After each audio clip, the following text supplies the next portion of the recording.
Bom, nós paramos, então, na aula passada, a gente estava vendo sobre os princípios, né, do processo de execução. Nós já vimos sobre o devido processo legal, contraditório, nulo execução de título, né, e a ideia de execução sem título permitido. Nós falamos lá sobre a questão da tutela antecipada, né. A ideia de nulo execução sine lege, né, que o processo de execução, ele, para ser aparelhado, para ser deflagrado, ele precisa de ter um título, né, como a gente viu, e os títulos, eles vêm todos previstos em lei, tanto que é o nosso próximo tema, né, nós vamos começar a fazer o estudo do título executivo em si. E falamos sobre o princípio da tipicidade, né, e a ideia de atipicidade dos medidas executivos, em que nós falamos do artigo 139, inciso 4º, né, do Código de Processo Civil, que assegurou aos magistrados, né, o poder geral de execução.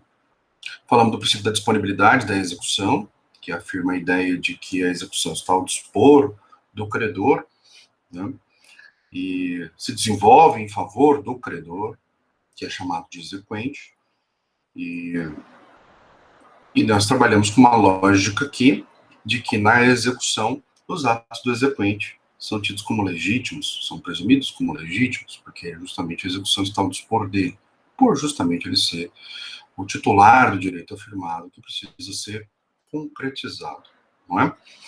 Vimos também o princípio da patrimonialidade, né? Foi aqui que eu parei, né? Patrimonialidade e menor gravosidade. Patrimonialidade, nós falamos que é um princípio que afirma que o devedor, o executado, ele responde com todo o seu patrimônio, não é? Então, essa é uma ideia correlata que a gente viu lá que vem do próprio Código Civil, né, artigo 391, e o Código de Processo Civil também acabou por introjetar essa ideia, né, no seu âmbito. Artigo 789 do Código de Processo Civil também reflete essa ideia de que o devedor responde com o seu patrimônio, né? Então, o princípio da patrimonialidade, artigo 789 do Código de Processo Civil. E nós fechamos, né, a aula passada, falando sobre o princípio da menor gravosidade. A ideia de menor gravosidade, assim como também a patrimonialidade, visam assegurar os direitos mínimos ao devedor, né, apesar da execução tramitar em prol do credor, né, do exequente, que tem razão, parte do pressuposto que ele tem razão, nós temos também alguns direitos que são assegurados ao devedor. E a ideia de patrimonialidade, que o devedor responde com todo o seu patrimônio útil, porque nós temos um rol até relativamente extenso, né, que assegura ao devedor uma blindagem patrimonial, ou seja, uma proteção mínima da sua dignidade, é o que se chama de tutela do patrimônio mínimo, né? Então é bem interessante essa ideia. E o princípio da menor gravosidade também é uma prerrogativa que assiste ao devedor, que aduz a ideia de que, podendo a execução se desenvolver de mais de uma forma, ela deve se desenvolver de forma menos onerosa para o devedor. E se você for fazer uma investigação, né, mais a fundo, isso aqui nada mais é a retratação do princípio da proporcionalidade.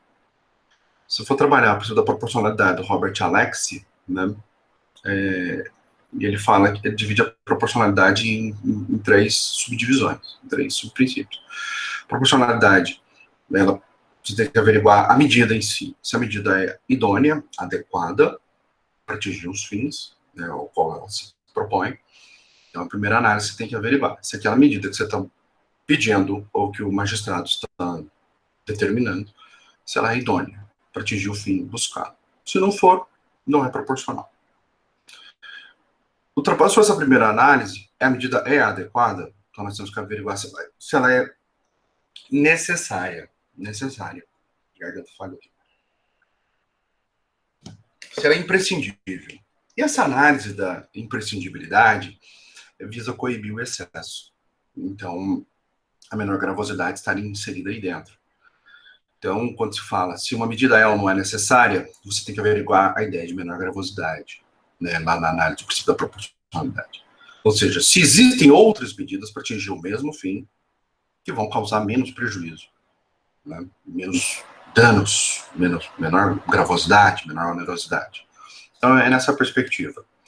E a terceira dimensão, né, que o Robert Alex trabalha, é a proporcionalidade de sentido estrito. Então, se as medidas que forem adotadas, elas compensam os prejuízos que serão causados, né?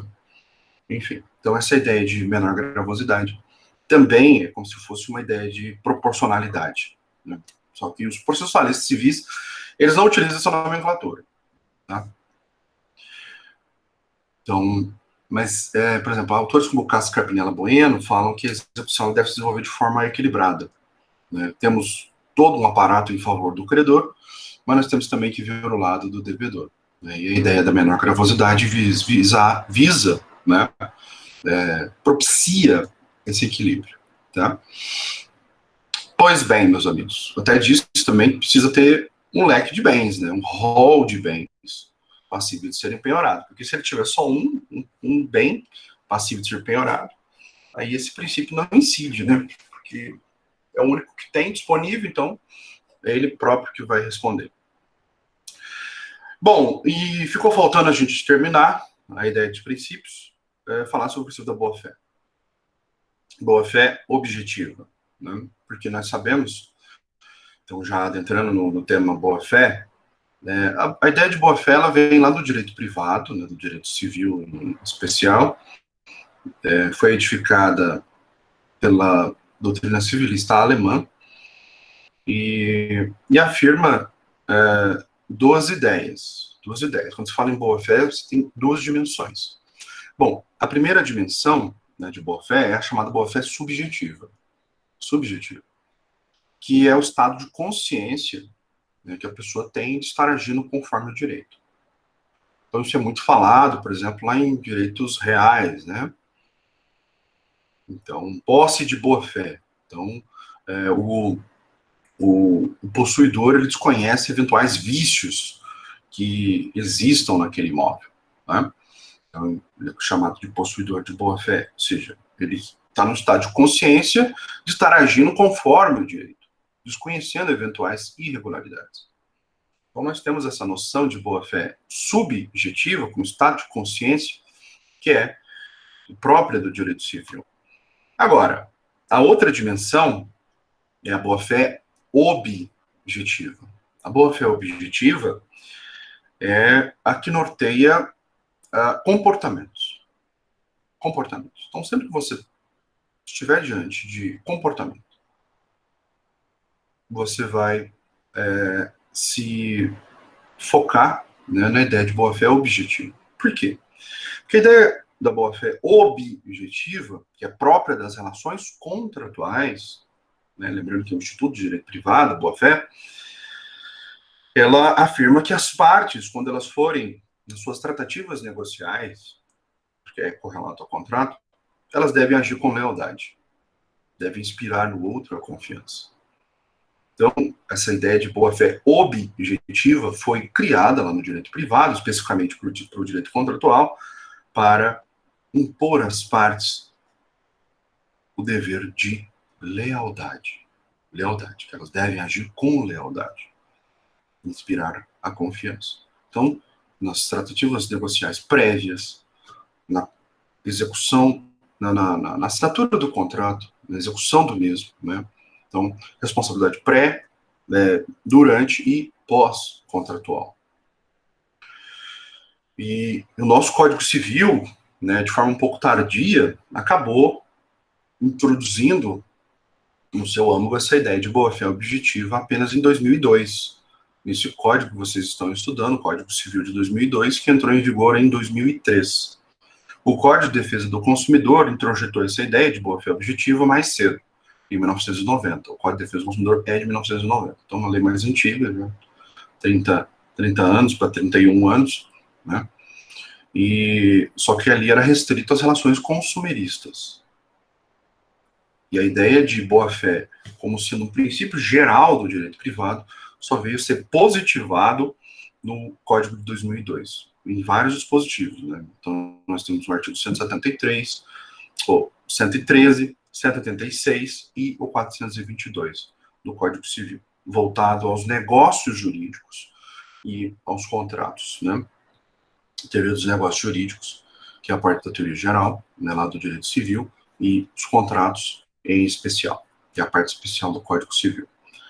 Pois bem, eu estou dizendo tudo isso, né, essa digressão, né, só para relembrá-los, né, que vocês já estudaram, mas nós temos aqui, né, eu criei aqui um slide próprio para isso, porque o nosso Código de Processo Civil atual, né, que amanhã, dia 18 de março, ele vai fazer 5 anos de vigência, e este Código Civil, ele introjetou essa ideia de boa-fé.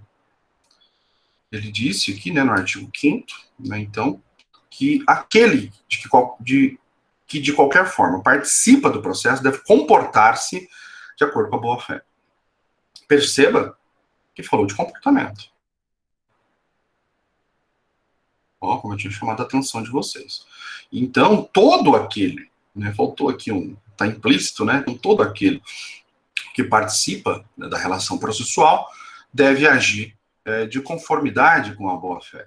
Não disse a boa-fé qual é. Nós sabemos que nós temos a boa-fé subjetiva e a objetiva. Mas como está falando sobre comportamentos, então pressupõe que está a falar aqui da boa-fé objetiva. Ok? Então, isso é um ponto de amarração extremamente interessante. O código não disse que boa-fé que é, mas como está versando sobre comportamento, então a ideia de boa-fé objetiva. Ok? Tá, pus aqui, ó. Pois bem, né, e como eu acabei de dizer, né, essa ideia de boa-fé objetiva, ela traduz dois deveres, né, o dever de lealdade e o dever de inspirar a confiança. Mas perceba, essa é uma narrativa geral, essa é uma ideia central. Nós temos ainda, isso vem lá do direito civil também, e está sendo transposto não só para o direito processual. Quero chamar bastante atenção de vocês para isso. Não é só, a boa-fé não é mais só princípio inerente ao direito privado e agora do processo civil por causa do artigo 5º do CPC. Não, não é só, né? Então, este princípio da boa-fé objetiva, ele tem sido tão relevante que tem ultrapassado as linhas do direito privado. E tem sido adotado também no âmbito do direito público. Em direito administrativo, para você ter uma ideia, já se fala há um bom tempo já sobre boa-fé objetiva. Porque lá no direito administrativo nós também temos contratos administrativos que são assinados pelo poder público. Nós temos manifestação do poder público, né? E manifestações que se dão por meio de atos administrativos e que vão afetar nós administrados, nós, os cidadãos, que somos os administrados. Então, já existem, nós temos vários precedentes falando sobre a incidência da boa-fé objetiva, também no âmbito do direito público. Então, hoje, no estado evolutivo atual da boa-fé objetiva, nós podemos afirmar que ela é um princípio geral de direito. De direito. Não é apenas do direito privado. Não é apenas do direito privado. Nasceu no direito privado. Direito contratual. Mas ultrapassou as linhas. Ultrapassou a moldura do quadro. Então, hoje, podemos dizer com segurança, com tranquilidade, que a boa-fé é um princípio geral do direito. É claro que nós temos algumas áreas que é um desafio, né? Então, por exemplo, os tribunais têm uma certa resistência, acho que essa é a palavra, para aceitar a incidência da boa-fé no âmbito do direito tributário. O tributário, a deslealdade do poder público é algo assustador. Assustador. E viria bem a calhar você aplicar esse princípio da boa-fé objetiva no âmbito tributário, né? Não frustrar as expectativas legítimas, né, de nós, os contribuintes, nós, os cidadãos, com relação à tributação, né? Então, é bem interessante, se você for transpor essa ideia de boa-fé, em todas essas dimensões que eu vou falar para você agora, você for utilizar isso no direito tributário, né? Dá uma bela tese, né, de doutorado, inclusive, né? Que é um assunto pouco explorado, e quando a gente tenta fazer esse debate lá no âmbito do direito tributário, eles são um pouco resistentes, né? Pois bem, então vamos ver quais são essas ideias. Porque, como eu disse, a boa-fé objetiva ela tem ideia central, lealdade. Afirma que todos nós nos comunicamos, todos nós nos relacionamos. E quando nós formos nos relacionar, nós temos que agir com lealdade. Com lealdade. E não frustrar as expectativas que nós mesmos geramos. Daí a ideia de proteção da confiança. Então, nós criamos expectativas nas pessoas, geramos expectativas de comportamento. Então, isso não pode ser contrariado, né?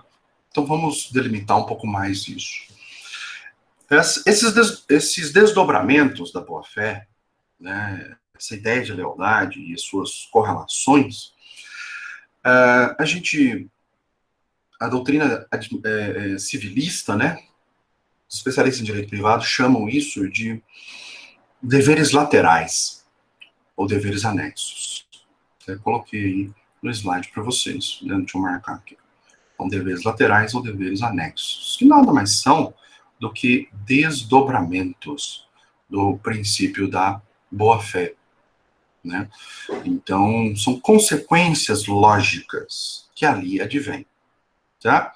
Então, nós vamos ver o que são esses deveres anexos, deveres laterais, que estão implícitos ali. Não precisa estar escrito no contrato, não precisa estar escrito em lugar algum, não precisa estar previsto no Código de Processo Civil, né, ou em alguma lei. Então, isso aqui é um desdobramento lógico, tá? Então, o que nós temos? Qual o panorama? Né? Então, aqui, pus de branco aqui para vocês, as ideias básicas, né, apenas para a gente não perder o norte. Então, dever de lealdade e tutela da confiança, que são as ideias elementares da boa-fé objetiva. Mas perceba que gravita em torno da ideia de boa-fé objetiva alguns deveres. Então, o primeiro dever que a gente vê com relação à boa-fé objetiva é o dever de informar. O segundo, proibição de comportamento contraditório. Terceiro, suppressio, supressão, né, uma expressão latina.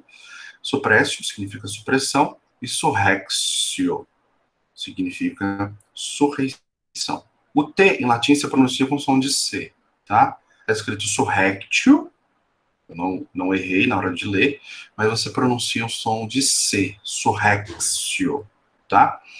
É igual lá no direito penal. O direito penal é a última ratio. Embora eu escute algumas pessoas falando que o direito penal é a última ratio. Não é ratio, não, meu amigo. É ratio. Escreve ratio, com T, mas se pronuncia com som de C, ratio. E temos aqui o TOPOC, eu já vou explicar, e muito interessante, duty to mitigate the loss, já é em inglês, né, como vocês podem perceber. Bom, vamos falar então primeiro do dever de informar. Bom, como nós estamos falando de ideia de lealdade, né, de proteção da confiança, isso afirma então que qualquer um que faça parte da relação jurídica, né, seja de relação jurídica, então, contratual, ou aqui no nosso contexto, a relação jurídica de direito processual, tem o dever de informar a outra parte acerca de qualquer alteração, qualquer circunstância que ocorra, por exemplo, com relação à situação patrimonial, ou a situação ali objeto daquela tutela processual, né? Então, imagine vocês o seguinte, você penhorou um carro, né, penhorou um imóvel do devedor. E aí teve um evento climático, né, uma chuva muito forte e destelhou aquela casa. Né, ou derrubou uma árvore, a árvore derrubou o muro daquela casa. Né? Ou aqui em Uberaba, né, que é uma coisa que já virou um tragédia comedy, né? Então, que a Leopoldino de Oliveira, Santos Dumont, né, acabam por alagar, mesmo aquele tanto de obras que eles fizeram lá de drenagem, né? Então, aqueles aquíferos ali que eles construíram artificialmente. Não adiantou.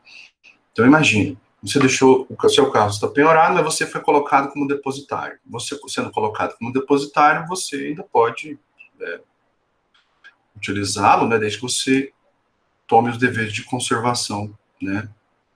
E o seu carro é levado pela enchente. E aí tinha um gravame ali, estava uma busca e apreensão, enfim, estava penhorado, mas você estava como depositário, enfim.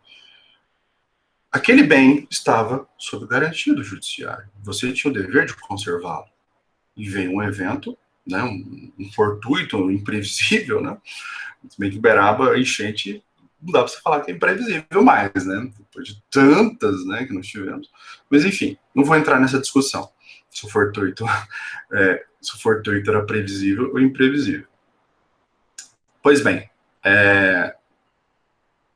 então nós temos a questão se houve uma afetação do bem penhorado, você tem que comunicar imediatamente no âmbito do processo, né, perante o juiz da execução.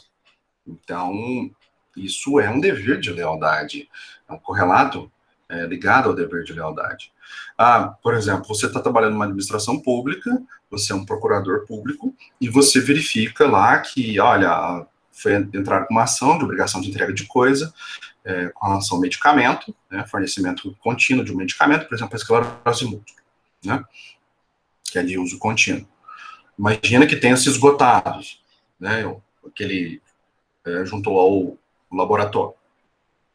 Então, teve algum problema junto ao laboratório com relação a insumos. A gente está vendo muito isso com relação à vacina do Covid-19, né? Então, isso pode gerar, por exemplo, um atraso no fornecimento do medicamento, né? E tem lá uma tutela jurisdicional de obrigação de entrega de coisa, inclusive com multa, né? Inclusive com possibilidade de busca e apreensão, né, do medicamento. A obrigação de entrega de coisa. Tem permissivo, né? O magistrado pode deferir esse tipo de medida. Então, se houve alguma alteração no estado, né, olha, os insumos teve um problema no fabricante, eles informaram que vai ter um atraso no fornecimento do medicamento. Você tem que informar isso no processo, como um dever de lealdade, né? Então, o dever de informar, ele traz uma ideia de dever de transparência. Esse dever de transparência, o dever de você comunicar no âmbito do processo, comunicar a outra parte, comunicar ao judiciário de toda e qualquer alteração do estado do bem, né, que esteja objeto de litígio, ou qualquer situação que afete a prestação, né, que é objeto da tutela jurisdicional executiva. Então, o dever de informar é um dever muito caro aqui no âmbito do processo de execução, tá? Então, é bem interessante esse dever. E lembre-se, você consegue transpor isso para qualquer discussão. Nós estamos falando de relações jurídicas, né, de direito relacional, né, então isso vale para tudo. Direito privado, direito público, né. Aqui, por exemplo, no direito administrativo, teve uma discussão muito interessante, que até satirizaram o Brasil, né, com base no dever de informar, da boa-fé objetiva, o dever de colocar placas informando que vai ter radares. Aí as pessoas satirizaram, falaram, mas o Brasil é o único país que põe radar para fiscalizar as pessoas, excesso de velocidade, e informa que as pessoas estão sendo fiscalizadas, né? Então, algumas pessoas satirizaram. É por causa disso, do dever de boa-fé, dever de lealdade e dever de informar. Pois bem, meus caros, então o outro princípio, que é muito interessante, também tem uma expressão latina aqui muito interessante, né? Eu vou inserir aqui, porque às vezes você escuta a expressão latina, né? Ela se chama venire contra factum proprium. Venire contra factum proprium.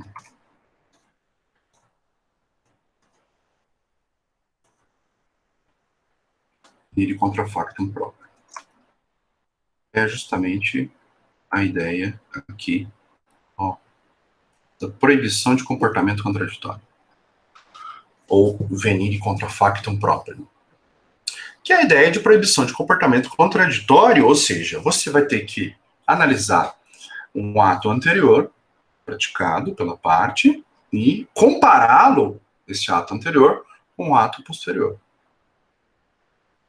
Se esse ato posterior, que é o segundo ato, for incompatível com o primeiro, ele será proibido por causa desta ideia de proibição de comportamento contraditório. Perceba que nós estamos falando de algo relacional, né?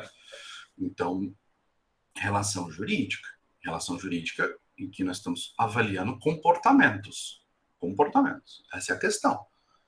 Então, você analisa um comportamento anterior e o compara com o comportamento posterior. Se eles forem compatíveis, é a ideia de coerência, né? Se forem coerentes, esse segundo ato, ok, é um ato lícito. A questão que se coloca é a seguinte: e se este primeiro ato praticado pela parte for incompatível com o segundo ato? O que vale é o primeiro. E esse segundo vai ser tido como incoerente e logo não admissível. Vamos para os exemplos, para você mentalizar melhor, né? Aqui na execução nós temos um exemplo maravilhoso, né? É trágico também, mas, enfim, para explicar é ótimo. Nós tivemos alguns casos que chegaram nos tribunais, perceba o que eu disse, chegaram nos tribunais. Se chegou no tribunal, é porque aconteceu. Porque no tribunal é direito ao vivo, né? É direito que está acontecendo no dia a dia, né? Então, presta atenção nesse caso. Só para contextualizar aqui uma questão interessante, né? Eu já vou chegar aqui, né, nessa parte, é o próximo slide. Olha só. Olha esse balãozinho que eu vou colorir. Olha que interessante o que ele diz. Antes de eu falar dele, é o seguinte: quem tem a prerrogativa de indicar bens à penhora, nesse sistema atual, é o credor. Tanto que ele escolhe ali no acervo patrimonial, né, do devedor, ele vê qual bem melhor, né, ele atende e ele vai lá e indica a penhora, e pede para a penhora recair sobre aquele bem. Por exemplo, uma casa, um terreno, um carro. Aí o devedor, o executado, tem que ser intimado da penhora. Falando, ó, seu carro foi penhorado, né? Eu tenho um gravame lá, né? Do sistema Renajude. Ou fizeram a sua penhora online. Enfim, nós vamos estudar isso mais para frente. Né? Então, ele tem que ser comunicado formalmente, sob pena de nulidade da execução. Ok? Pois bem. E lembra que eu até falei, né? Precisa da menor onerosidade, né? Então, aí que ele é intimado para depois pedir, por exemplo, uma substituição por outro bem, né? Que para ele é menos gravoso, tá? Pode acontecer, e não é raro, de não encontrar bens. O credor, que tem a prerrogativa de indicar bens, a penhora, ele não encontra. E aí? Aí ele se vale dessa prerrogativa, que é esse balãozinho que eu pus aqui de vermelho. Ele pede para intimar o devedor, o juiz intimar o devedor para que o devedor, o executado, indique bens a penhora. E aí que vem esse dispositivo. Se ele for intimado e não indicar ao juiz quais são e onde estão os bens sujeitos à penhora e os seus valores, né? Ou não exibir, né, a prova de sua propriedade, que às vezes ele indica e não exibe a prova da propriedade, né? Enfim, ele comete ato tentatório de dignidade da justiça, tá? Já vou voltar nesse tema. Então, se ele não indicar, né, então ele vai cometer ato tentatório à dignidade da justiça, que nós já voltaremos. Agora, volta aqui. Nós estamos falando de proibição de comportamento contraditório. O que isso tem a ver com a proibição de comportamento contraditório? O seguinte, alguns advogados desavisados vê lá que o seu cliente recebeu essa intimação, ele procura lá, né, o cliente até procura o advogado, fala, olha, doutor, eu recebi essa intimação aqui para indicar bens à penhora, né? Só que tem uma coisa não dita ali. É para você, devedor, indicar bens à penhora ou justificar que os bens que você tem são impenhoráveis. E logo, se tudo que você tem é impenhorável, Não tem o que você indicar. Então, o que esse dispositivo exige, né? E é um não dito aqui, que muitos advogados são... É o perigo da interpretação literal, né? É o perigo. Tem muitos advogados que fazem só a interpretação literal e falam assim, ó, tem que indicar. Chega lá pro cliente e fala, ó, tem que indicar o bem-a-penhora. O juiz intimou, tem que indicar, senão você vai tomar uma multa de 20%, que é a consequência aqui, né? Multa de 20%. Né? Então, o desavisado vai lá e chega e fala isso pro cliente. Né? Aí, o que acontece? O cara fala, não, mas eu só tenho a casa que eu moro. Né? Eu moro com a minha família, nessa casa, nesse apartamento, sei lá. Né? Então, ou seja, é bem de família. Sendo bem de família, não há que indicar um bem de família. Ele está blindado pela própria lei 8.009, que fala que o bem é impenhorável por dívidas comuns. A não ser que seja obrigação própria ter rei, né? Então aí cai nas exceções. Pois bem, o que aconteceu na prática? Vários indicaram a penhora, após essa intimação, indicaram o próprio bem de família. Não era para indicar bem de família.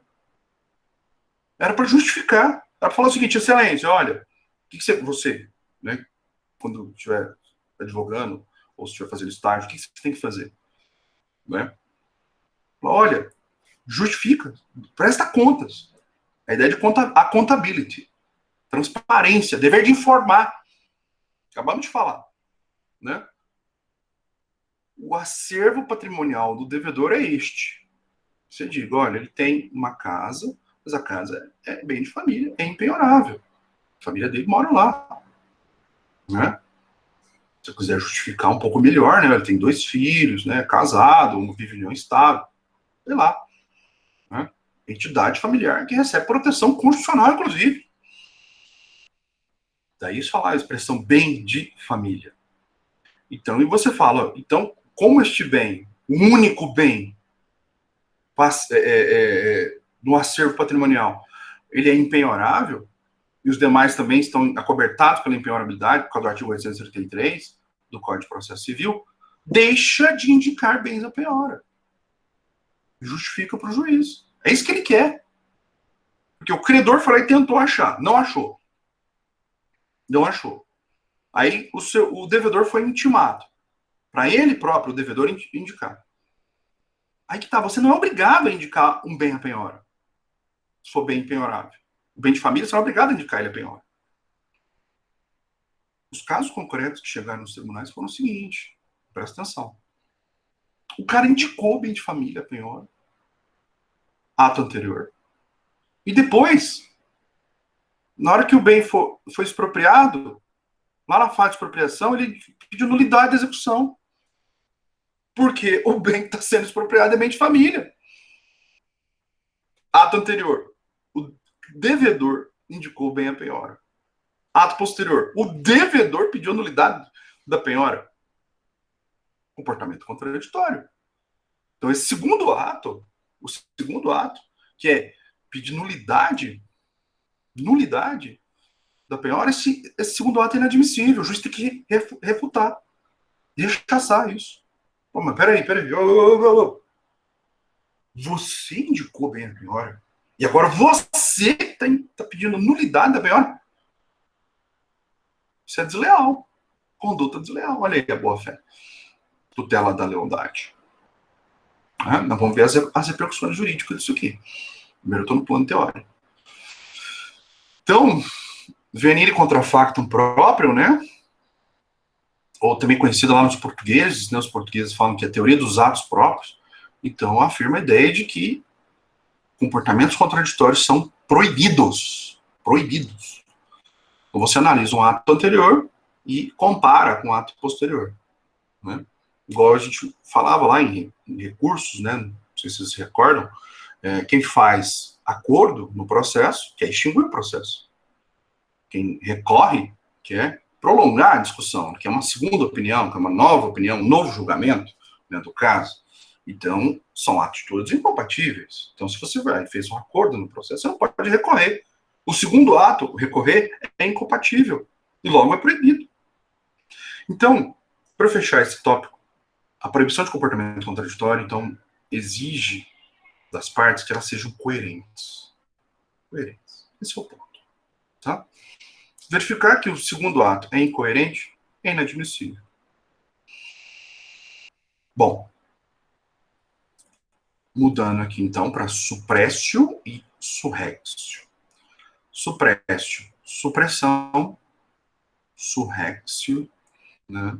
Surreição. São verso e anverso da mesma moeda. Se há supressão de um direito para uma parte, há o nascimento do direito para outra parte. Surreição significa nascimento. Lembra de ressurreição, que é o renascimento? Então, surreição é nascimento. Ressurreição, renascimento. Pois bem. A ideia aqui é a seguinte. A ideia da supressão é muito interessante. Que afirma a seguinte ideia. Que a parte ela tem suas prerrogativas, a parte tem os seus direitos. Só que o que se espera é que as partes pratiquem os seus atos num prazo razoável. Né? Não espere situações se consolidarem. Né? Então, a ideia de suprécio é nós estamos diante de um exercício de um direito, a parte até tem esse direito de exercê-lo, mas que esperou passar tempo demais. Passou-se tempo demais e acabou por gerar expectativas na parte contrária, né, de que aquele ato não seria praticado. Imagina o seguinte, né, você verificou que há uma nulidade no processo. E você tem o dever de falar no primeiro momento em que você, né, descobrir aquela nulidade, que você estiver diante daquela nulidade. E se você esperar tempo demais para fazer a alegação da nulidade, você frustrará as expectativas legítimas. Esse é o grande ponto da boa-fé objetiva. Então, as partes não podem frustrar as expectativas legítimas criadas, né, geradas. E caso, então, isso aconteça, nós estaremos diante do instituto da suppressio, né, ou supressão. Imagine o seguinte, a execução começou lá em 2008, e agora em 2020, 12 anos depois, a execução ainda não terminou, o devedor, por exemplo, que é o mesmo advogado, ele vai e alega uma nulidade que aconteceu lá em 2009, por exemplo, e pede para anular toda a execução. Ou seja, ele guardou aquilo de carta na manga, ele tinha o dever de falar, não falou, né? E pediu para que exerceu o direito dele regular, né? E alegou isso só depois de 10, 12 anos. Né? Perceba, a Suprésio é um instituto fundado na boa-fé objetiva. Ela visa inibir, coibir providências que deveriam já ter sido adotadas há tempos, há anos, e não foram. Então, eram providências que deveriam ter sido tomadas pela parte, e não foram, e como ele não tomou a providência, ele criou uma expectativa. Né, de que, então, ele não ia, ele está abrindo mão daquela providência. Né?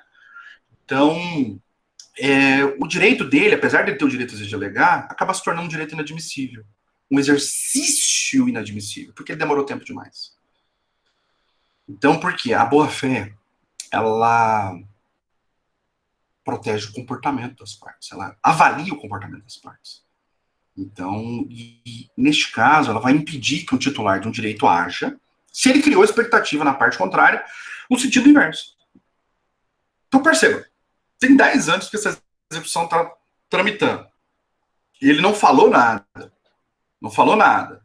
Né? Imagina, agora que a gente encontrou um bem para cima de ser penhorado, né, porque ele responde com os bens presentes e futuros, agora que a gente encontrou uma saída, ele vai lá e alega nulidade para voltar a estaca zero.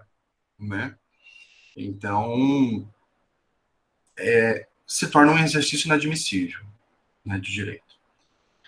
Deixa eu te contar um caso muito interessante, aconteceu comigo. Que, como vocês são alunos, né, vocês vão se mentalizar bem essa ideia, né? Presta atenção nesse caso, um caso muito interessante. Quando eu era coordenador do curso, não dessa faculdade, da outra faculdade, eu fui coordenador por 3 anos, né, da faculdade de Direito. Aí nós tiramos nota máxima lá no MEC, e aí eu pedi para sair, porque eu não aguentava mais, né? É chato demais ser coordenador, coisa mais enjoada do mundo. Só reclamação, só bomba. Né? Reclamação de professor, reclamação de aluno, reclamação de direção, enfim, só reclamação. Eu não aguentava mais. Aí tiramos nota máxima no MEC, graças a Deus. No primeiro momento que eu fiz foi pedir para sair. Pois bem, numa das situações aconteceu o seguinte: um aluno, ele estava para formar, né, por exemplo, esse era o último semestre dele, ele estava para formar. Estava já no 10º período. Aí, o que aconteceu? Ele chegou para mim, né, e falou o seguinte: professor Murilo, eu tô com um problema. Eu falei, pois não, tô aqui para isso. Eu falei, então, quando eu estava no 6º período, passei com 7, nota 7, só que eu deveria ter ido com 8,5. E o professor não lançou a nota para mim. Então eu queria pedir para o senhor arrumar isso aí para mim. Eu falei, mas se você está no 10º período, você vai formar daqui 2, 3 meses. E só agora você está pedindo para retificar a nota? Como assim, meu cara? Como assim? Lá do 6º período? Você está no 10º. Você já tem mais de 2 anos que se passou, né? Eu lembrei da Supressio na hora. Na hora eu lembrei. Eu falei, meu querido, seguinte, olha, você foi aprovado, não foi? 7, beleza. Você tinha que ter feito a reclamação ao tempo do fato, de forma imediata, ou num lapso temporal razoável, né? Agora que você está no 10º período, no apagar das luzes, você quer que eu peça para a secretaria retificar uma nota, né, vasculhar lá, eu perquirir o professor para saber se a nota era aquela mesma, de um fato que aconteceu há 2 anos e meio atrás? Não. Supressão. Supressão do seu direito. Por quê? Presta atenção. Ele criou uma expectativa que estava tudo certo. Ele criou uma expectativa de que a nota era aquela mesma. Ele não reclamou. Ele não reclamou. Ficou caladinho durante 2 anos e meio. Aí, no apagar das luzes, no 10º período, eu tô lembrando aqui, era dezembro. Era dezembro. Dezembro é a bacia das almas mesmo, pro coordenador. Só aparece um brau grosso. Só aparece aquele aluno que não assiste aula, que falta, que tá com problema de nota, que tem problema de relacionamento. Só aparece aluno ruim, né? Dezembro é uma coisa assustadora. Porque quem passou, some. Quem passou não dá trabalho. E o cara me vem com essa. Querendo retificar uma matéria que ele passou. Ele queria uma nota a mais. Eu fiquei com um currículo mais bonitinho. Eu falei, não vou fazer isso. Você até tem o direito. Aliás, vou discutir se você tem o direito ou não. Talvez você tenha, né? Eu teria que investigar, né, com o professor, teria que investigar na secretaria, pedir retificação, né? Todo mundo já com cabeça cheia. Não ia fazer isso. E eu justifiquei para ele. Falei, desculpa, você vai me desculpar, me perdoe, mas eu não vou pedir retificação. Não vou. Suprécio. Ele, como assim suprécio, professor? A boa-fé objetiva diz que você cria expectativas. Você tem o dever de lealdade. Não estou dizendo que você está sendo desleal. Estou só dizendo o seguinte. Você criou expectativa. Você criou expectativa de que aquela nota estava correta. Você criou expectativa de que não havia problema algum em você ter passado com 7. Você criou expectativa na secretaria, que você não reclamou. Você criou expectativa com o professor, você não reclamou. Mas eu falei com ele, ele falou que ia retificar e não fez. Você tinha que ter insistido. Lá atrás. Não agora. Eu apliquei a suprécio para ele. Falei, você vai me desculpar. Suprécio. E justifiquei. Né? Expliquei para ele brevemente o que era suprécio. Perceba, ele tinha o direito. Até tinha. Mas como ele demorou tempo demais, ele criou uma expectativa de que aquele direito ele não ia exercer. Criou uma expectativa de não exercício do direito. E logo, quando ele exerceu o direito, ele abusou. Esperou tempo demais. Então essa é a ideia da suprécio. O cara não pode deixar a carta na manga, igual a gente vê, eu vi uma nulidade aqui no processo, vou pôr de carta na manga. Lá na frente, o bicho tá pegando, eu vou pedir nulidade. Né? Igual a gente vê em filme americano, né? Aparece aquela testemunha, abre a porta, né? E vem, meu Deus, né? Apareceu uma prova nova. Não. Isso é contra a boa-fé objetiva. E, se uma parte perdeu o direito por supressão, a outra parte nasceu o direito. Por isso que eu falei que são versos e verso da mesma moeda. Se uma parte perde o direito, nós estamos falando de situações relacionais. Tem um autor e um réu. Um exequente e um executado. Então, se o executado perdeu o direito, nasceu o direito para o exequente. Olha que interessante. Então, aquele que perde faz nascer o direito para aquele que, a parte contrária, né, que ganha. Né? Então, é muito interessante. Então, surrexio e suprécio são institutos opostos, mas eles são irmãos gêmeos. Tá? Tudo bem? Então, se uma parte perdeu um direito, nasce o direito para outra. Por isso que fala surreição ou surrexio. Nasceu para outra parte. Por exemplo, nesse caso da nulidade. Vamos pegar o exemplo da nulidade. Tinha uma nulidade lá atrás. O devedor não alegou. Esperou alegar agora, em 2020. Né? Aí o juiz mandou te intimar. Falou, olha, tá alegando uma nulidade aqui. Se manifeste aí por causa do contraditório, né? Proibição de decisão surpresa. O juiz manda te intimar. Você, advogado do credor, para falar sobre isso. Vai falar, olha, excelência, supresso. Exercício inadmissível do direito. Criou uma expectativa de que não ia alegar essa nulidade. Criou uma expectativa de que o processo estava tudo ok, não falou nada. Então, supressão. Então, ele perdeu o direito de alegar, supressão, e, para mim, nasceu o direito ao prosseguimento do processo, sem nulidade. Então, é muito interessante essa ideia da supressão. E perceba, meus amigos, não sei se você está percebendo, isso aqui cabe para tudo. Olha o que eu fiz. Eu usei suprécio, eu usei boa-fé objetiva em relação coordenação-aluno. Coordenação-aluno. Relacional. Então vai para qualquer relacionamento. Né? Uma vez eu tentei usar isso com uma namorada minha, uma ex-namorada, que era médica, não deu certo. Não deu certo. Às vezes, quando é de outra área, né, não dá certo. Às vezes, relacionamentos acabam quando você começa a estudar demais direito, né? Pois bem, então, aí é com vocês agora, né? Como é que vocês vão utilizar esses conhecimentos aí com vocês, tá? Pois bem, meus amigos, o que é o TUCOC? TUCOC, a ideia é a seguinte.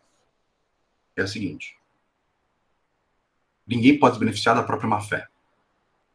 Ninguém pode se beneficiar da própria torpeza. Torpeza. Não pode. Então, essa é uma ideia antiga, né? E lembrando que TUCOC é direito romano. E foi transposto aqui com a ideia de boa-fé. Porque boa-fé, perceba, dever de lealdade. Dever de lealdade. Então, se uma pessoa está de má-fé, ela não pode se beneficiar daquele ato. Né? Em processo, tem um outro nome muito interessante, que a gente chama de princípio da causalidade. Princípio do interesse, perdão. Princípio do interesse nas nulidades. Quem der causa a uma nulidade não pode alegá-la. Né? Então, imagina, você mudou de endereço. Você mudou de endereço. O seu escritório mudou de endereço de e-mail, criou lá um e-mail personalizado. Você tem que informar no processo. Que as intimações venham por seu e-mail ou por seu endereço lá do seu escritório. Então, é o seu dever de informar no processo a mudança, né? Então, se você, porventura, receber uma intimação e for lá para o endereço antigo, quem deu causa à nulidade? Você, então você não vai poder alegar. Né? Alguns autores trabalham a ideia do TUCOC, que é a proibição das pessoas se beneficiarem da própria má-fé, ou proibição da própria torpeza, né? Uma ideia antiga no direito, né? alguns autores trabalham dentro do venire contra factum próprio, dentro da proibição de comportamento contraditório, tá? Então, dependendo do autor aí. Eu lembro de um caso, tem um caso muito interessante, uma pessoa muito rica aqui em Uberaba, que tinha uma amante. Tinha uma amante. Então, ele era um casamento público, duradouro, né? E a pessoa sabia que ele era casado, né? Então havia a ciência, né? E acabou que eles brigaram, né? No caso era o homem casado com a sua amante, eles acabaram brigando, e ela entrou com uma ação de reconhecimento de união estável. E nessa ação de reconhecimento de união estável, eu aleguei o Tucoc. Ninguém pode se beneficiar da própria má-fé. Então, que seria incompatível reconhecer a união estável para amante, sendo que havia uma relação anterior. E o nosso sistema, eu não vou fazer julgamento moral, né? Vamos trabalhar com a nossa realidade fática. O nosso sistema ainda prepondera que ele é um sistema monogâmico.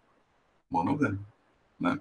Então, se é um sistema monogâmico, se partindo desse princípio, que o nosso sistema de direito de família é um sistema monogâmico, embora Maria Benedito Dias discorde, né?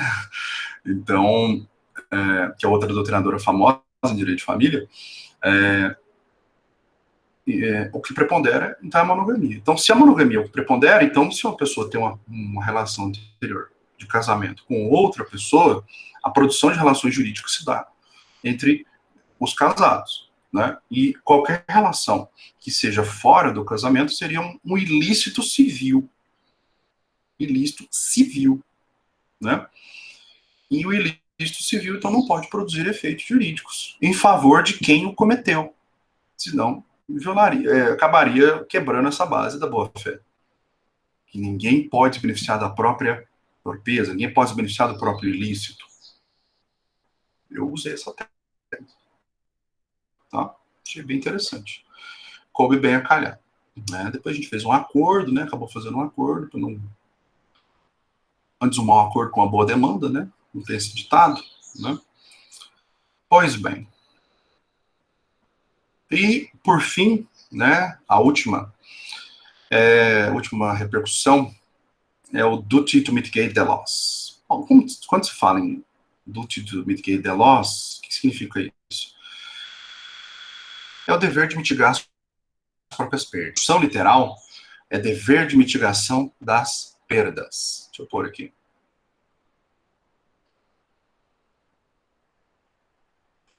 E o Tucoc, estou lembrando aqui, o Tucoc é o seguinte, ele vem lá do direito romano, né, e daquela traição, né, do imperador romano, né, por seu filho, né, o Brutus, né, então o Brutus acabou esfaqueando seu próprio pai, né, então e ele acabou usando aquela expressão, né, Tucoc filimi, né, ou seja, até tu, Brutus, filho meu, né, então vem daí, né, a ideia do Tucoc, né, então que traduz a ideia de que as pessoas não podem se beneficiar da própria má-fé, porque ele matou o pai, né, como eu recordo, Brutus matou o próprio pai, o imperador, para assumir o trono, né, para se beneficiar, né, da ausência do pai no trono. Então, vem daí.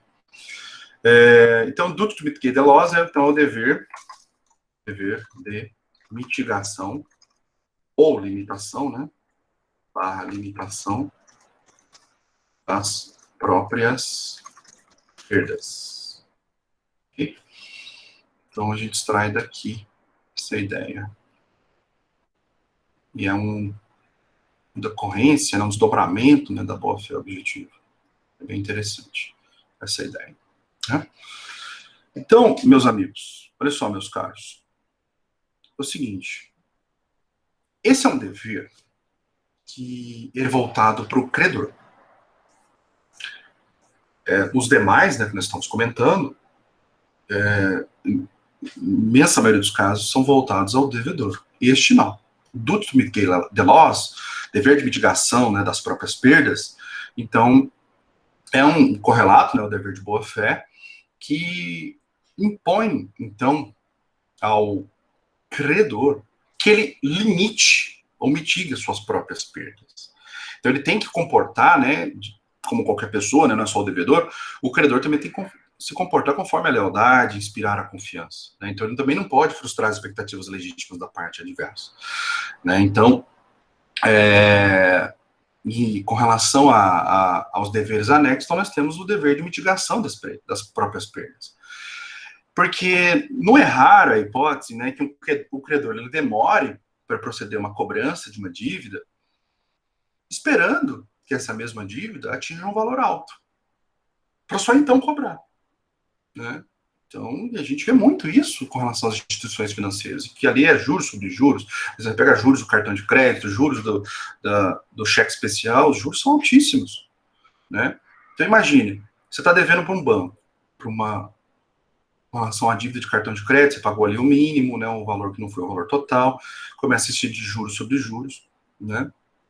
Então, e aí ele espera ficar um valor impagável, um valor altíssimo, para só então te executar, né? Com relação a esse princípio, né, o duty to mitigate the loss, isso aqui vem lá do direito internacional privado, no comércio internacional. Então, e lá eles afirmam que o credor ele tem dever de conduta. Aqui é que está o ponto. O credor, né, ele tem que controlar a situação de inadimplência do executado. Controlar a situação de inadimplência. Então, se o devedor está inadimplente, o credor está no prejuízo. Então, o credor ele tem que agir de forma a limitar suas próprias perdas. Ou seja, cobrar ou proceder a atos de cobrança o mais rápido possível. O mais rápido possível. Né? E não esperar que atinja um montante excessivo, para só então cobrar. Isso é um desdobramento do dever de lealdade. Né? Então, porque o dever de lealdade então afirma deveres éticos. Deveres éticos nas relações jurídicas. E aqui, esse dever do credor de mitigar as próprias perdas também seria um desdobramento disso. Né? Ou seja, o credor ele não pode agravar o seu próprio prejuízo. Essa é uma ideia muito importante. Do credor não agravar o próprio prejuízo. E a gente vê isso, né? A gente pode ver isso com relação a essa questão bancária, que eu disse para vocês, né? O credor não esperar os juros ficarem altíssimos, né? O valor da dívida altíssimo para só então pagar, ou cobrar, perdão. E com relação à multa. Às vezes o juiz fixa uma multa lá, por exemplo, por tempo de atraso, e verifica que, olha, não está havendo pagamento. Não está havendo. O adimplemento, né? Por exemplo, a multa de 5 mil por dia, no caso de, por exemplo, não reintegração do servidor ao cargo. Né? Multa de tantos mil para obrigar a entrega de uma coisa. E verifica que a multa está indo, tá correndo e nada.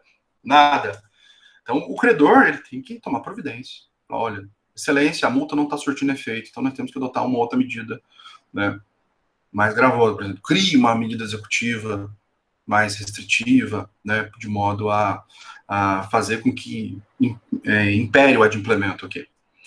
Teve um caso, aconteceu lá na Bahia, muito interessante, o valor da dívida lá, acho que era o equivalente à dívida, se fosse converter, acho que era uma conversão em perdas e danos, era algo em torno de 50 mil. Não sei se é obrigado, não lembro se era uma obrigação de fazer ou de não fazer, era algo assim. Aí quando é impossível, né, fazer é impossível, aí você converte em perdas e danos, né? Então, naquela questão do fazer, pode ser fungível ou infungível. Então, por exemplo, você contratou alguém para cantar, né, ou para pintar um quadro, então você só quer aquele artista, né, só quer aquele pintor. Se ele não se recusa a fazer, então você tem que converter em perdas e danos, porque é infungível. Você não pode trocar o pintor por outro, né, o cantor. Né, você contratou Roberto Carlos, você não vai poder trocar ele pela Anitta, né? Então, são estilos musicais muito diferentes, muito diferentes. Enfim. Imagina lá, converter em perdas e danos. Parece lá que, vamos supor lá um valor, 100 mil reais. Já que ele não quis cantar, então vamos converter em perdas e danos. A gente deu 100 mil reais. Aí tinha uma multa lá, que imputando, né, a obrigação de fazer, que ele cantasse, que ele pintasse. E essa multa já estava lá em 300 mil, ou seja, um valor muito acima do valor da própria perdas e danos, das próprias perdas e danos. Então, trocaram de advogado, aí o advogado do devedor foi lá e alegou o dever de mitigação das próprias perdas. Ou seja, disse que o credor tinha que ter agido de forma diligente para reduzir o próprio prejuízo. Se estava incidindo multa, a multa não estava produzindo efeitos, tem que pedir a troca da medida. Troca da medida. Os precedentes que eu tenho visto da STJ com relação a isso é o seguinte: o juiz ele tem que avaliar, o STJ diz o seguinte, o juiz tem que avaliar o que seria um prazo razoável. Então, estabelecer um prazo razoável para cobrar providências, para exigir o adimplemento. Né? Então, você fixa essa primeira etapa, né, de pensamento, você fixa um prazo razoável. Por exemplo, o banco levou 3 anos para cobrar. A dívida que era, por exemplo, de 40 mil reais, se tornou 300 mil. Aí, o que é o trabalho de abstração então, que o juiz faz? Levou 3 anos para cobrar? Tá. E incidiu juros, né, obviamente, nesse período. Ok. Então, olha, um prazo razoável para a pessoa cobrar, 3 a 6 meses. O juiz fixa ali esse marco temporal. Passou de 3 meses, por que você não cobrou? Por que você não entrou em contato? Por que não protestou? Por que não inseriu nos cadastros restritivos de crédito, que é o que todo mundo faz? Né? Isso aí já é uma medida efetiva. Já vai te dar efetividade. Por que você não fez isso? Então, o juiz ele limita o prazo de cobrança, por exemplo, em 6 meses. Seria o seu prazo razoável. E o que passar dos 6 meses, corta, decota. Condena o próprio credor, né, nesse excesso. Então, ele vai falar o seguinte: olha, os juros vão incidir até 6 meses. E o que ultrapassar 6 meses vai ser retirado. Vai ser extraído da dívida. Extraído da dívida. Como uma punição ao credor por ele não ter limitado as próprias perdas. Muito interessante essa ideia. Né? Então, e é isso que você tem que pedir, né, para o magistrado. Então, para que ele fixe, então, um lapso temporal e peça para decotar, né, para retirar, né, como uma penalidade ao devedor, o que exceder a isso, né, a parte excessiva. Né? Então, é bem interessante essa ideia. Tá? Então, dever de mitigação das próprias perdas. Né? Bem legal essa ideia. Tá? Então, quando você for advogar contra banco, né, se tiver aí no seu cliente uma multa por tempo de atraso, é a hora que você tem que ficar esperto. Né? Teve um caso muito interessante que aconteceu comigo. Deixa eu te dar esse exemplo. Né? Tive um cliente aqui na área ambiental, né, eu jogo bastante na área ambiental, eu gosto muito da área ambiental, e ele tinha se comprometido com o Ministério Público, feito um termo de ajustamento de conduta, né, que é um título extrajudicial, né, celebrado junto ao Ministério Público. Ele foi lá, fez um acordo com o MP sem advogado, ele não chamou advogado. Ele só foi chamar advogado na hora que o MP ajuizou a ação. Porque ele fez lá o termo de ajustamento de conduta, o MP deu um prazo para ele fazer a verbação da reserva legal, né, e tinha lá, acho que uma obrigação de reflorestamento também, de recomposição de área, e deu prazo, por exemplo, há 1 ano, para ele recompor. Né? E a partir desse prazo, começava a fluir multa. No próprio título, né, no próprio termo de ajustamento de conduta, previa a multa. Né? Acho que era 5 mil por mês, 10 mil por mês, uma coisa assim. Acho que era 10 mil por mês de multa. Um caso de atraso, obviamente, multa de mora, né? Pois bem, e aconteceu isso. Passou 1 ano, ele não procedeu à verbação, não cumpriu com o termo de ajustamento de conduta, com o MP, Ministério Público. E aí que tá. O Ministério Público, ao invés de ter sido diligente e cobrado, né, entrado com a execução de obrigação de fazer recomposição e averbação, o porque nós estamos falando de tutela ambiental, e a tutela ambiental tem a primazia da chamada tutela específica, ou seja, em meio ambiente, na área ambiental, o que tem que ter primazia não é a questão pecuniária. A questão pecuniária é em segundo plano. A questão pecuniária é só no caso de impossibilidade de recuperação do meio ambiente. Não consegue recuperar o meio ambiente, aí você converte em perdas e danos. Mas o que você tem que tentar, tem que ter prevalência, supremacia, é a recuperação do meio ambiente. E tinha, no caso. O que o MP fez? O Ministério Público entrou com 2 execuções. 2. A execução de obrigação de fazer, né, recompor a área e fazer a averbação no cartório de agente de imóveis, da área de preservação permanente, reserva legal. Ok, até aí tudo bem. Só que ele entrou com outra execução de obrigação de pagar. Ele estava executando a multa. E sabe qual era o valor da execução? 190 mil reais. 190 mil. Sendo que a multa era 10 mil por mês. Olha o tempo que o MP demorou. Né? O Ministério Público demorou 19 meses para entrar com a execução. Papai! Oi, meu amor. Tudo bem? Ah, quem chegou?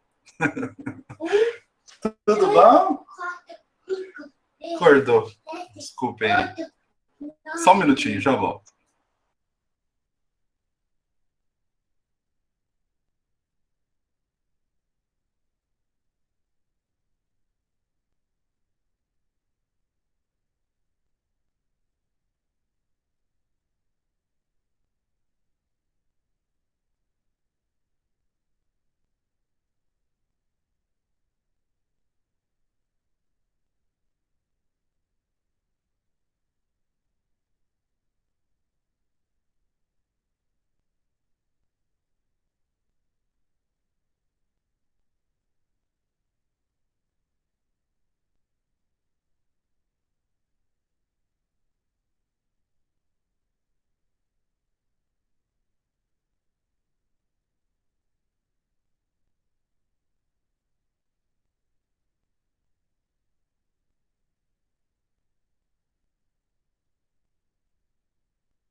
Voltei. Desculpem, meus caros. Fortuna, isso acontece. Olhem só, eu estava dizendo, então o Ministério Público esperou 19 meses para a elaboração. E eu aleguei essa tese. Do Duty to Mitigate the Loss, dever de indicação das próprias perdas. E deu certo. Deu certo. Conseguimos ali, foi embargos, né? Conseguimos, inclusive, no tribunal, confirmar no tribunal. O tribunal aplicou a tese. Falou que o Ministério Público não podia ter esperado tanto tempo o agravamento da situação. E, no caso, era um produtor rural, né? Era um pequeno sítio, né? Uma propriedade pequena. Então, essa tese colou junto ao Tribunal de Justiça de Minas Gerais. Foi bem interessante a aplicação dela na prática, né?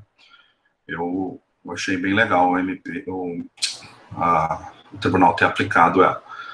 Então, perceba, usamos aí na área ambiental, né? Na área ambiental, uma execução, né, de um título executivo extrajudicial, né, que é o termo de ajustamento de conduta, e deu certo, né? Então, a ideia ali também que eu trabalhei, como tem essa primazia da tutela do meio ambiente, né, da recomposição, então, o que ele teria que ter feito era só entrar com a execução de fazer, e não com a execução da multa, né, a princípio. Ainda que fosse cobrar a multa, teria que ser um valor reduzido, né, mas mesmo assim tinha que ter dado primazia. Deu certo a tese. Pois bem, amigos, terminamos então aqui a ideia teórica, né, e o que eu quero trabalhar com vocês é o seguinte: a violação da boa-fé, ela tem alguns desdobramentos. Tem alguns desdobramentos muito interessantes, né? O primeiro desdobramento que nós temos, no caso de violação da boa-fé no âmbito do processo civil, é a litigância de má-fé. Porque a litigância de má-fé, ela avalia condutas. Então, a ideia aqui correlata é, sempre que nós estivermos diante de uma deslealdade, a parte ela poderá ser condenada em litigância de má-fé, né? Então, esse é um ponto de amarração muito importante. As condutas das partes são avaliadas. E aqui, esse artigo 80 do Código de Processo Civil, ele fala das condutas, e o artigo 81 fala da punição, né? Então, tem essa questão muito interessante. E aqui, o artigo 80 do Código de Processo Civil, ele é meramente exemplificativo. Meramente exemplificativo. Por exemplo, deduzir pretensão de defesa contra texto expresso de lei, né? Então, ou contra um fato que não tem controvérsia, chamado fato incontroverso. Isso é litigância de má-fé. Alterar a verdade dos fatos, pessoa que mente, né? Usar o processo para obter objetivo ilegal, né? Igual a gente vê, por exemplo, simulação, né? Então, opuser resistência justificada ao andamento do processo, né? A chicana, né? O combate à chicana processual, a parte está sempre buscando, né, deixar de cumprir ordens, né, ou criando embaraços, né. Então, tem até alguns exemplos aqui para comentar no âmbito do processo de execução. Proceder de modo temerário, né, em qualquer incidente, né, o ato do processo, ou seja, sem averiguar se aquele ato é aquilo mesmo, né. Então, nem precisava disso, né, porque a gente tem aqui o incidente, né, provocar incidente manifestamente infundado. Eu acho que isso aqui engloba a hipótese anterior, né, igual você falar que a assinatura do cheque é falsa e, na verdade, ela é verdadeira, né, então, e a interposição de recurso com intuito protelatório, né, sendo que você não tem razão. Então, essas posturas que estão aqui, elas são meramente exemplificativas, tá? Então, como está aqui, né, são exemplificativas. Então, o que basta, né, para você mentalizar se há ou não uma conduta de má-fé é a deslealdade. Qualquer situação desleal vai configurar a litigância de má-fé, tá? Então, se isso aqui é meramente exemplificativo, ou seja, não é algo taxativo, aliás, tem que ser exemplificativo porque perceba os conceitos são abertos, né? Então, bem amplos, né, bem incertos também. Então, basta que você esteja diante de uma situação de deslealdade para que a parte incorra em litigância de má-fé. E na litigância de má-fé, então, nada mais é a violação do dever de boa-fé, né, agir com deslealdade, como você já sabe, é um desdobramento da boa-fé. E quais são as consequências? As consequências, então, aqui o juiz vai condenar o litigante de má-fé a pagar uma multa, né, multa. Então, e a multa é de 1 a 10%, né, do valor da causa.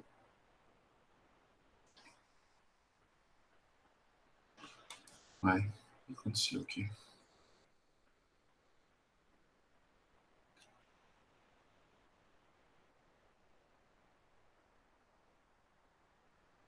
Acho que aqui tá. Ah, tá. Tava em branco. Do valor da causa, pelo corrigido da causa. E ainda o dever de indenizar. É bem interessante. Indenizar a parte contrária pelos prejuízos, né, que ela sofreu. Então, porque todo aquele que causa dano a outrem é obrigado a indenizar, né? Então, é uma outra consequência muito interessante, importante aqui da litigância de má-fé. Só um detalhe: a condenação por litigância de má-fé é em qualquer processo, qualquer fase do processo, não importa. Se é processo de conhecimento, se é processo de execução, sei lá, na fase recursal, se é procedimentos especiais, não importa, tá? E sendo 2 ou mais litigantes de má-fé, então eles serão condenados solidariamente, né, proporcionalmente, cada qual. E esse aqui o parágrafo segundo é um dispositivo muito interessante, porque às vezes é de valor irrisório, né, mas você está executando lá um cheque de R$500. cheque de R$ 1.000. E aí o cara comete um litigância de má-fé, né? Então, mesmo que fixe o patamar máximo, né, que é de 10%, né? Então, 10% de R$ 1.000, né, do cheque de R$ 1.000, 10% vai dar R$ 100, né? É um valor muito baixo, né? Então, aí, olha que interessante. Se o valor for irrisório, valor muito baixo, ou valor inestimável, né? Então, você está lá num processo de adoção, e você juntou ali documentos falsos, né, no processo de adoção, inestimável, né?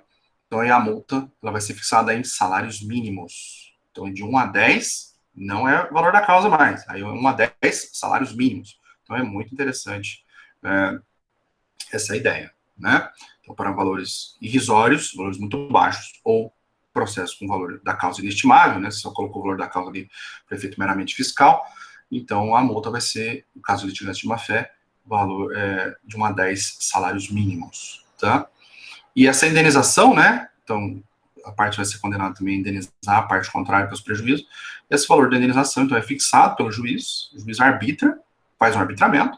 Se verificar, então, que não é possível mensurar, né, porque dada a complexidade às vezes, da causa, então aí ele vai pedir para as partes ir para o processo de liquidação de sentença, que nós vamos estudar aqui. Liquidação pode ser por arbitramento, que é no caso de perícia, ou pelo procedimento comum, quando você junta documentos e soma ali, né, recibos, né, e tal, soma os valores e depois obtém o valor total, tá? Então, nós vamos estudar isso, chama processo de liquidação de sentença, tá? Então, nós vamos ver isso no momento certo. Liquidação de sentença. Aqui também um exemplo de liquidação de sentença. O que eu quero chamar a atenção de vocês aqui é o seguinte. Nós temos também o chamado contempt of court, atentado à corte. E aqui no processo de execução, eles criaram um contempt of court próprio, o atentado à corte próprio. O contempt of court, atentado à corte, ele escreve assim, ó, aqui, ó, contempt of court, né? Já voltarei aqui. Ele significa atentado à corte, né? Então, nós já vimos lá no processo de conhecimento, ou vocês viram, que nós temos o artigo 77 do Código de Processo Civil, que fala de atentado à corte geral, né? Está na parte geral lá do Código de Processo Civil. Então, sempre que houver ato atentatório à dignidade da jurisdição, então nós teremos a incidência desse artigo 77 do Código de Processo Civil, eu já vou explicar. E lá na execução, perceba que é bem parecido, é artigo 77 na parte geral e o 774, artigo 774, que é específico do processo de execução. Então, aqui no processo de execução, nós temos o ato atentatório à dignidade da justiça, contempt of court, específico para o processo de execução. Então, o primeiro ato, né, que fala aqui, que configura ato atentatório à dignidade da justiça, né, com relação à execução, no caso de fraude à execução. Então, se a parte fraudar a execução, estará incidindo no contempt of court executivo, né? E, dada a importância, então, da fraude à execução, e também no âmbito do processo de execução, nós temos um regime jurídico bem detalhado, né, do que vinha a ser. Eu vou, numa próxima aula, né, até estou devendo uma aula para vocês, então eu vou gravar essa aula, sobre alienações fraudulentas. O objeto da aula vai ser esse, alienações fraudulentas, em que eu vou trabalhar essa questão da fraude à execução. E você já sabe que, havendo fraude à execução, consiste em ato atentatório à dignidade da jurisdição, né? Outra, se opõe, quando a parte se opõe maliciosamente à execução, empregando meios ardis ou artificiosos, né? Eu lembro de um caso, né, de um cliente, né, de um amigo meu, que ele tinha uma fazenda lá não sei se era no Pará, ou no Tocantins, acho que era no Tocantins, que estava cheio de grileiros, né, de poceiros, né, e tal. Então, o valor dela era uma fazenda grande, mas o valor dela de mercado era zero. Não é extremamente difícil, né, de você conseguir efetivar ali uma penhora e a venda daquele bem, né? Então, e tinha uma pessoa muito rica que eu era que só indicava essa fazenda como bem a penhora, né? Valendo-se justamente do princípio da menor onerosidade, ou da menor gravosidade, né? Então, já que tinha a possibilidade de pedir a substituição do bem à penhora, né, ele indicava essa fazenda que ficava lá em Tocantins. Então, mas depois que se descobria que aquela fazenda tinha esses problemas todos, né? Então, é uma hipótese aqui bem interessante. A outra é quando a parte dificulta ou embaraça a realização da penhora. Então, foi determinada a realização da penhora, por exemplo, vai lá o oficial de justiça e a parte não quer abrir a porta, não quer deixar o oficial de justiça entrar. Né? O oficial de justiça não vai poder entrar se a parte não cooperar, infelizmente. Ele vai ter que voltar e pedir um mandado de arrombamento. Né? Às vezes, alguns mandados, né, de penhora, né, já vem autorização para fazer o arrombamento, mas mesmo que já venha com autorização, né, que não é recomendável, né, o recomendável é que ele peça uma nova autorização com ordem de arrombamento, mas mesmo que tenha, o oficial de justiça não pode cumprir essa diligência sozinho. Ele tem que ser acompanhado por 2 oficiais. É ele mais um, né, bem verdade. São 2 oficiais que devem cumprir essa diligência de eventual arrombamento. Então, se for necessário arrombamento para fazer uma penhora, tem que ser 2 oficiais e 2 testemunhas. Aí os oficiais geralmente chamam a guarnição da polícia militar, né, colocam ali os policiais militares de testemunhas, porque se o cara está se recusando a abrir a porta de forma voluntária, se vai ser necessário arrombamento, provavelmente deve haver uma resistência ali, né? Pode às vezes ter coisa pior. Então, para que os próprios oficiais de justiça se resguardem, eles acabam solicitando a guarnição da polícia militar para que eu faça o acompanhamento. Então, são 2 oficiais de justiça, no caso de arrombamento, tem que ter ordem judicial autorizando essa ordem de arrombamento e também mais 2 testemunhas. Então, ordem específica de arrombamento, 2 oficiais para cumprir a diligência e 2 testemunhas, tá bom? Sob pena de nulidade. Não cumpriu a formalidade. Então, se o cara não quer abrir, ele está dificultando, embaraçando a realização da penhora. Então, ele incorre também em ato tentatório de dignidade da justiça, tá bom? E essa outra hipótese, né, quando o cara não quer cumprir ordem judicial, né? Então, na parte descumpre a ordem judicial, também incorre além dela estar incidindo, por exemplo, multa, né? Lembra que eu te falei? Multa por tempo de atraso, né? Como aconteceu aquele caso. E não quis entregar o medicamento, não quis entregar o bem, né? Ou tinha a obrigação de não fazer, ele continuou fazendo.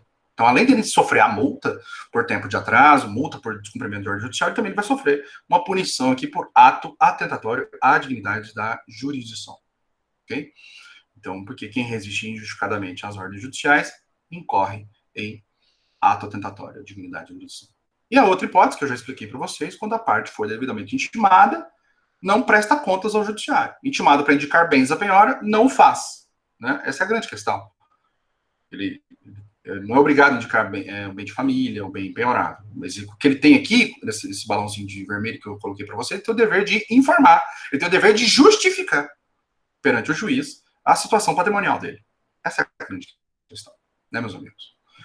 Pois bem, então, e as punições? O juiz então vai fixar uma multa, então não superior a 20% o valor do débito da execução. Então, o parâmetro aqui é o valor da execução.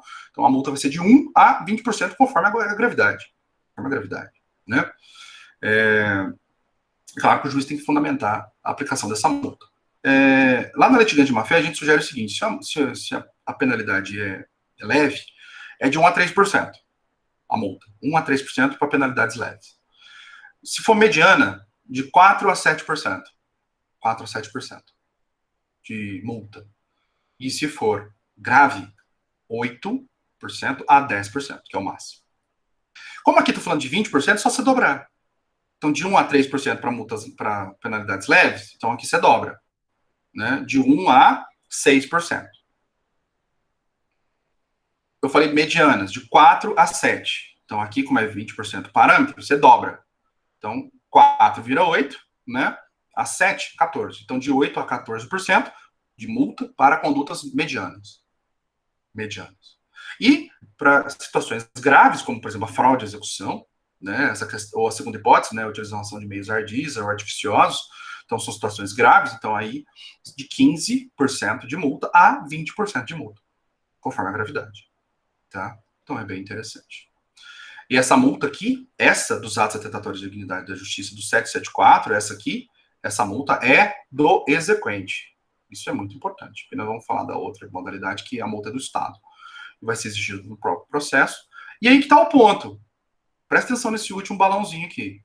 Ó, sem prejuízo de sanções de natureza processual. Então, olha, ele cometeu aqui, ele dificultou e embaraçou a realização da penhora. Ele usou de meios ardis ou artificiosos, né? Sem prejuízo de tomar também uma litigância de má-fé. Então, além dessa multa de 20%, ele pode tomar também mais uma de 1 a 10% por litigância de má-fé, por deslealdade. Elas são cumuladas. Elas não são alternativas. Não é multa por ato tentatório à dignidade da justiça ou litigante de má-fé. Mas sim, ato tentatório à dignidade da justiça e litigância de má-fé. Então, elas são cumuladas. Cumuladas. Porque fala aqui sem prejuízo. Ó, como usou essa expressão sem prejuízo, então estão falando que nós podemos cumular com litigância de má-fé e sanções materiais, que são as perdas e danos. Então, sanção de natureza processual, mentaleza, é litigância de má-fé. Sanção de natureza material ou civil são as perdas e danos. Tá? Então, esse é o panorama que nós temos aqui na execução. E eu vou depois gravar uma aula sobre a fraude à execução. E para terminar, infelizmente eu não terminei, né? Mas só para esse assunto não ficar para depois, lembra que nós falamos que nós temos o artigo 77, né? Esse 77 é geral, a contempt of court geral, né? Então, que fala que além dos casos previstos nesse código, são deveres das partes, né? E de seus procuradores, todos aqueles participam do processo. Então, aqui, tipo uma carta de recomendações. Deveres de boa-fé. Expor os fatos conforme a verdade, né? Ok, nós já vimos que tem consequência disso lá na litigância de má-fé. Não formular pretensão, apresentar defesa, consciência ou destituído de fundamento. Nós vimos também, tem um dispositivo muito similar a isso lá na litigância de má-fé. Não produzir provas, não praticar atos inúteis ou desnecessários. Também tem algo similar lá com relação à litigância de má-fé. Cumprir com exatidão as decisões judiciais. Isso aqui que já começa a mudar, né? Que é importante. Vou deixar aqui de amarelo. Cumprir com exatidão as decisões jurisdicionais de natureza provisória tela antecipada, né, tela cautelar, ou final, e não criar embaraço à sua realização.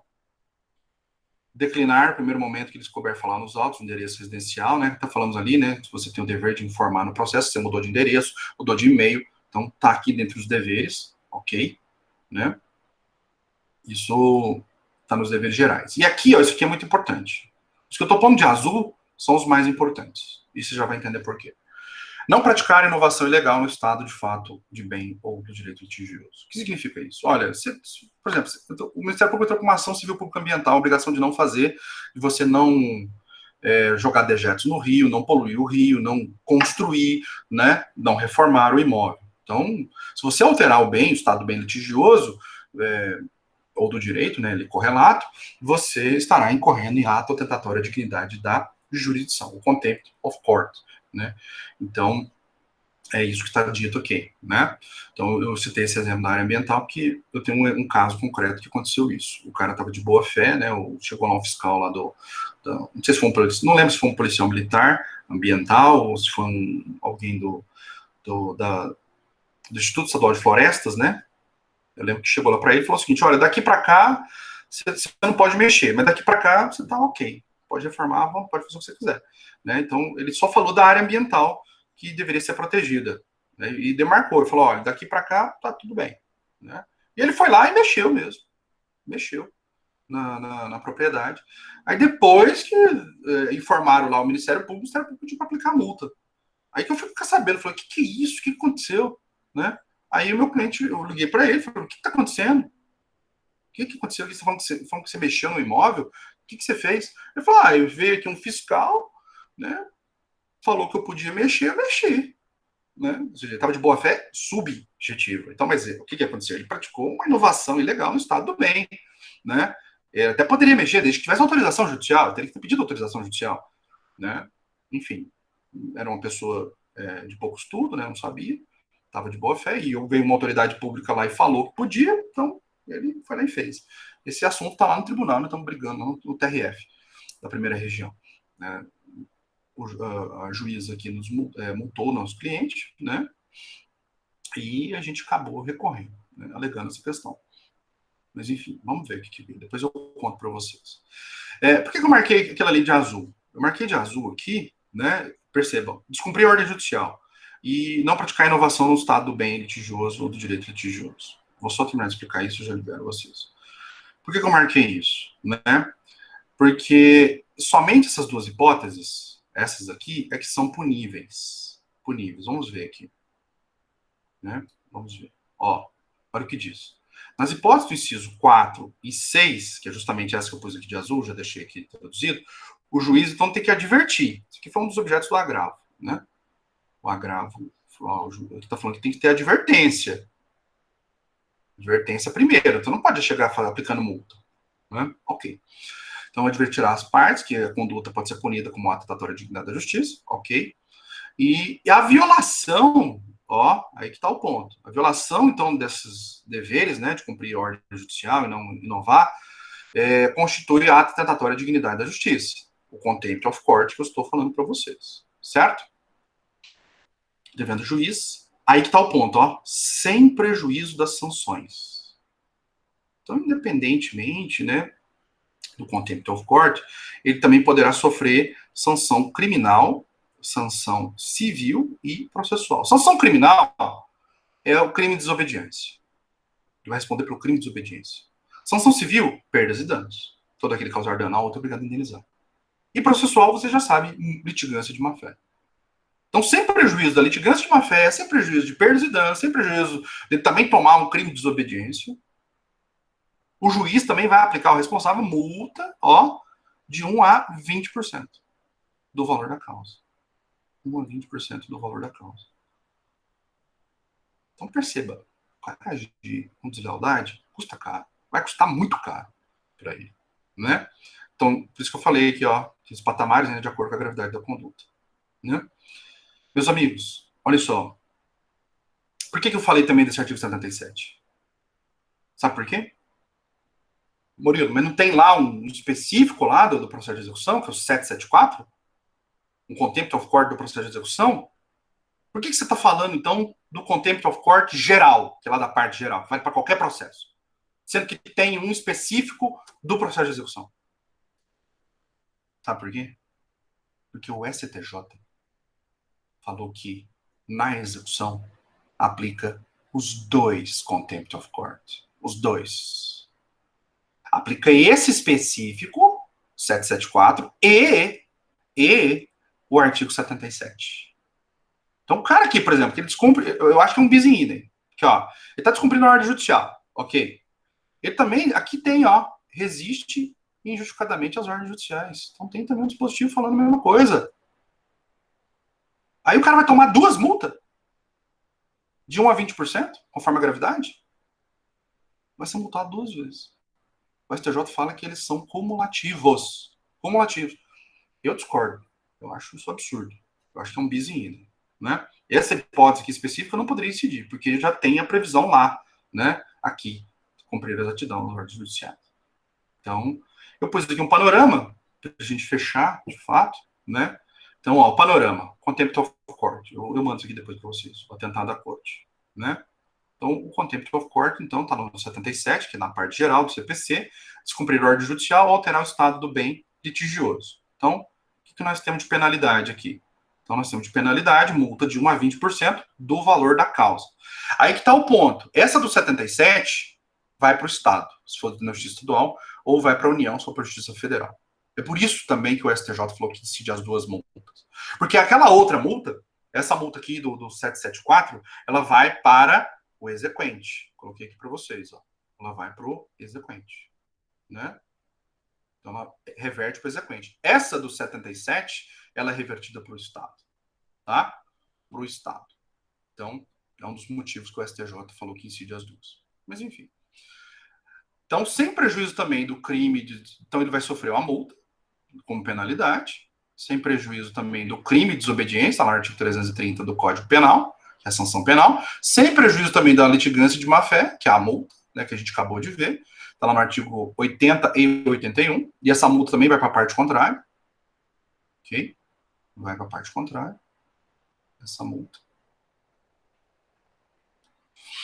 É a chamada sanção processual, e sem prejuízo, então, também das perdas e danos, que também vai para a parte contrária prejudicada, ok?